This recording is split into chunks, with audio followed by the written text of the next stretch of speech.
characters in the short story, which I find really ridiculous. Oh, I'm getting close. Which is called okay, that was stupid. It was called The Last Wish, that chapter. Okay. No wonder, because it's the last one. God. And then there was another one, which was I think a part of the Voice of Reason, and was when Geralt is reunited with Dandelion. And we know Dandelion from The Witcher 2, and we have heard of... No, we haven't. Yeah, the only character that really makes, I think, I'm not positive, makes it real, that we know of and love is Dandelion. I love Dandelion, he's funny. But it introduces a whole lot of new characters that touch on to the games, and it also incorporates real fairy tales that we know, like Snow White and stuff, and makes it all twisted and dark, and I'm like, okay, this is really good. It's like a fractured fairy tale, which we had to do once at school. That was funny. Anyway, let's talk about this one. So you should buy The Last Wish. I got it off Amazon because I don't think they didn't sell it here. So buy it on Amazon, good place to get really cheap books, and then you can buy it for Kindle if you have one. But I prefer to have a book that I can hold. That's why I have bookshelves. This one I got from Dimmicks though, because there's a tag on the back with the price on it. This book I also really like, and that deals with a whole different story to Geralt. This is a present story. It's not a bunch of short stories like that one. Okay. For more than 100 years, humans, dwarves, gnomes, and elves lived together in relative peace. But times have changed, and now the races fight each other once again. In this tumultuous time, a child is born, Ciri. She has strange powers and a strange destiny, for prophecy names her as one with the power to change the world, for good or for evil. The Witcher Geralt has taken Ciri to the relative safety of the witches' settlement, but it soon becomes clear that Ciri is not like the other witches. As the threat of war hangs almost palpably over the land, can't say that word, Geralt and Ciri are pursued by someone who understands exactly what the prophecy means, and exactly what Ciri's power could do. This time, Geralt may have met his match. It's not the guy, I don't think it is. I don't believe it's the person in The Witcher 2. I really don't. But I think a lot of this story has to do with the Scoia'tael from The Witcher 2. And we are introduced to a lot of characters that are in it. I think Dandelion appears again, because I think that's Dandelion. I think it's Dandelion. Can't really remember. We're introduced to Triss, which I really like because I love Triss. Triss is awesome. Fellow redhead. Who could not? And there's another woman that we're introduced to. I can't really remember her name. But I really, really like this book. And I think it's a good change. Yeah, there's Dandelion again. Dandelion. There's another woman in here who's like Triss, but she's kind of evil.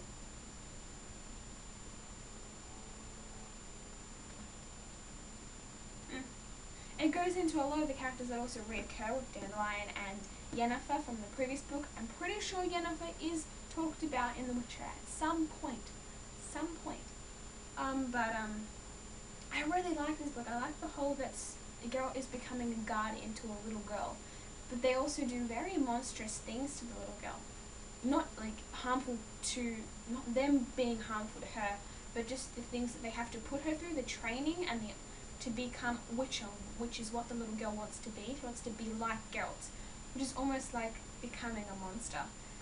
Almost. I'm not saying Geralt's a monster, I'm just saying that the way they train is like a monster would train, with no breaks and bruises and everything like that. So, interrupting. Well, obviously not if you're talking to me. Go away! I have to cut it, edit it now.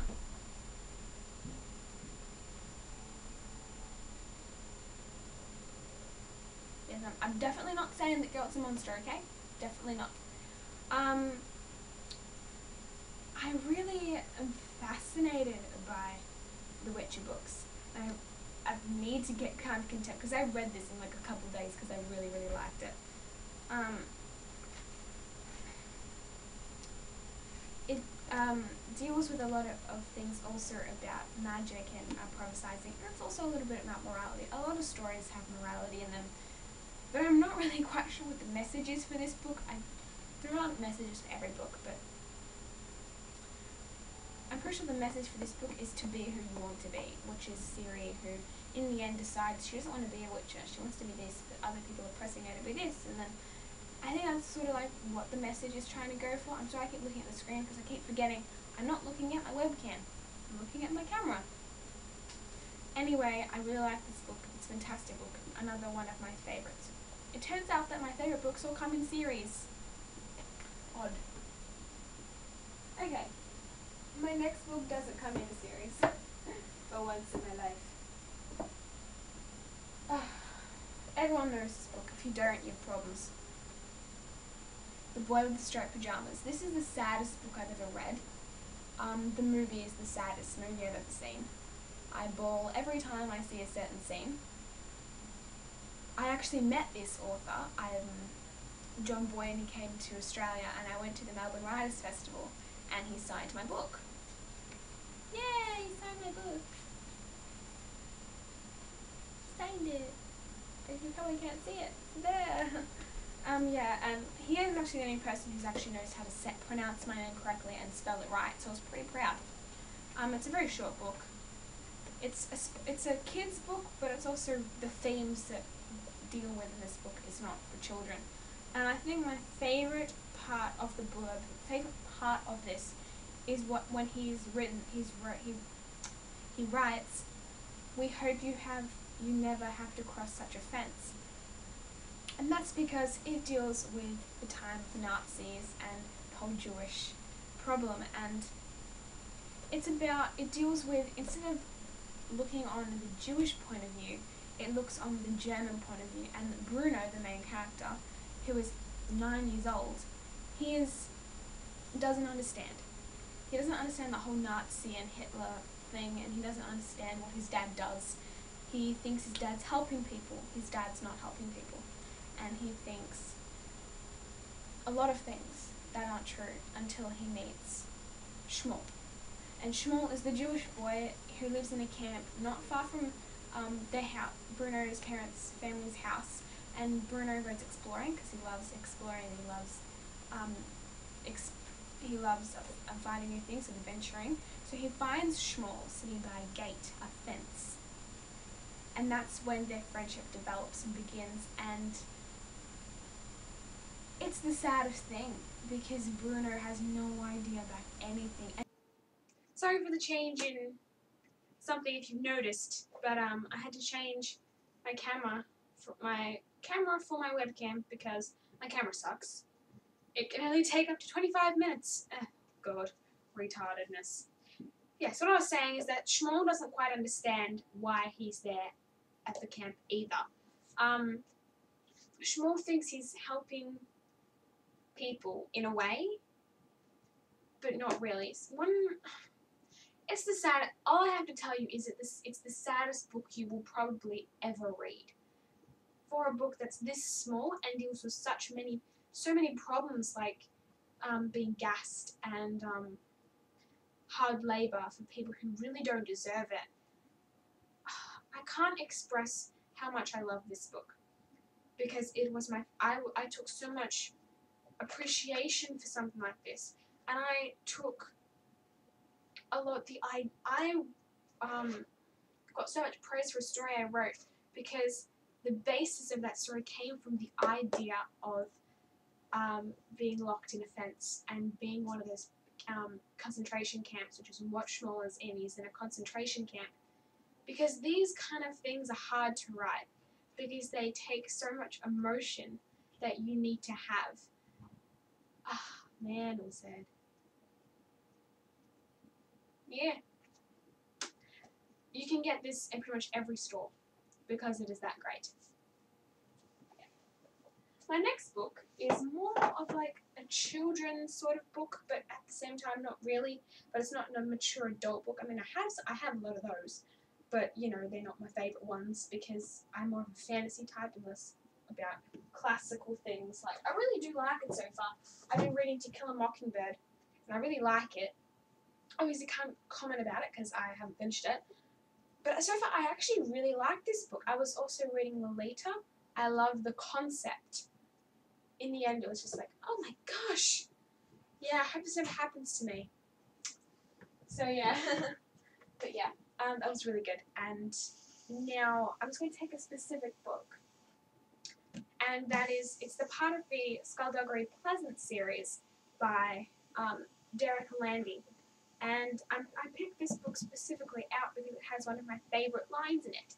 And is a part of a 7-book series. So it's called Skulduggery Pleasant, and obviously each one has a title.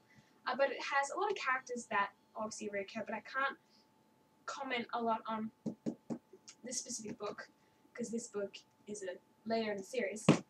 So the first book is this one. And there's no blurb. All it says is, meet Skulduggery Pleasant, detective, magician, warrior, and oh yes, and dead.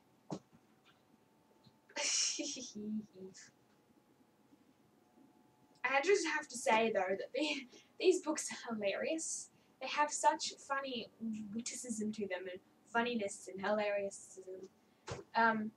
But this book made me cry because there was a part in it that made me feel so sad. I deleted what page. There's really big words, so yeah, you can't see it. They're really big words. These words. It was page 400 and something. I found it, and it was in the wrong book. It was in Deathbringer. Sorry, number 6, not number 5. Man, I'm hopeless. Anyway, I was telling you what it's about. It's basically about a dead skeleton. No, it's not what it's about. It's basically about a girl whose whose uncle, or I don't remember, Uncle Gordon dies, and she gets basically everything from his. And she doesn't realize it, but she can possess magic. And she meets Skulduggery Pleasant after she spends the night at Gordon's house, and she is attacked. So then they go on missions together, and that flows on from each book, and they meet bad people, and they kill the bad people, and then bad people come back, and there's heaps of bad people. But there's this one scene. They've been friends for a very, very long time now, and she looked up to him. And I'm going to read it to you because it made me cry. But I put on the sadness when I was reading it. So I'm like, yeah, okay. Basically, one of the main characters has done something who hasn't told her who is someone that he hasn't told her about, and she's like, what do I do? Okay, this is her speaking. And then he speaks, obviously, because they don't always do the, like, said this, or blah, blah, blah. What do we do now? Well, we escape. I'm not sure how yet, but... No, said Valkyrie. What do we do now? We're partners. You're my best friend. I love you. You are my... I looked up to you. What am I supposed to do now? He turned away. Need to find yourself a new hero. It's so freaking sad. You need to find yourself a new hero.